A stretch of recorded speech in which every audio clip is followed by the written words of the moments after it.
Welcome to Africa's Future Empowerment Community. I am Adebola Ogolua. Today, we'll be speaking about Africa.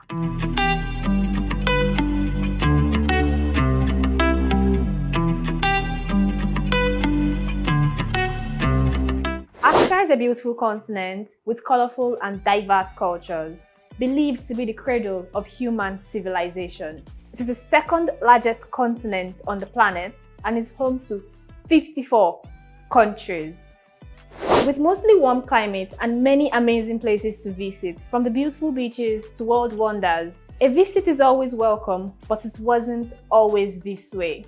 Centuries ago, Africa was devastated by the transatlantic slave trade, which took place from the 1400s to the 1800s.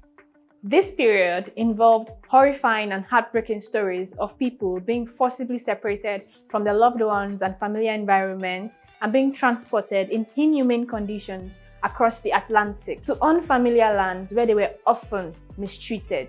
Following this, colonization had a significant impact on Africa. In the late 19th century, the Europeans engaged in something called the Scramble for Africa, colonizing most of the African continent. Motivated by economic interests such as the desire for resources such as rubber, minerals, and agricultural products. The colonial rule in Africa was characterized by various methods of control, including direct and indirect rule. The effects of colonization on Africa were profound and multifaceted.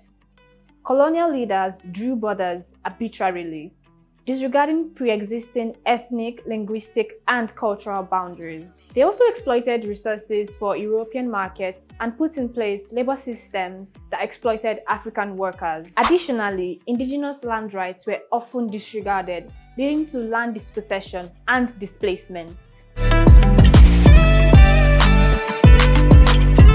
The first 5 countries to be colonized were Angola, Cape Verde, Mozambique, Guinea-Bissau, and Sierra Leone, all of which were colonized by the Portuguese, except Sierra Leone, which was colonized by the British. However, Ethiopia and Liberia are considered to have never been colonized. Decolonization in Africa began after the Second World War. By the 1960s, most African countries had gained their independence. Nevertheless, the legacy of colonization continues to shape Africa's social, political, and economic landscapes. Though Africa's history is diverse, the impact of colonization on the continent remains profound and continues to shape it to this day. There is still much to be done in Africa, and the continent has not fully recovered from the brutal impact of colonization. However, with joint and intentional efforts, Africa will definitely pull through. Thank you for watching. See you next time.